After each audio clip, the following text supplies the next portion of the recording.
שלום חבר'ה, היום אנחנו הכנו בבית שלי, הכנו שייק. לפני האימון, כן, נגיד לכם מה יש בו. יש בו מים, חלב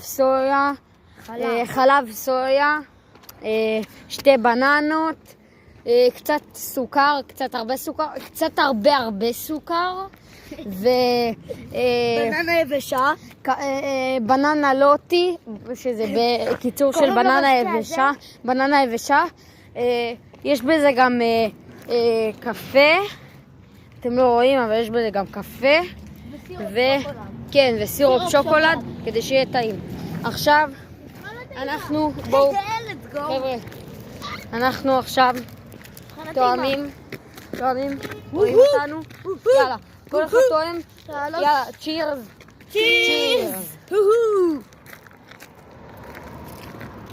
וואלה, טעים. אני מדרג את זה 8/10. 6/10. 7.5. 6.5 מתוך 10. תנסו, יאללה, ביי. יאללה, אחלה אימון.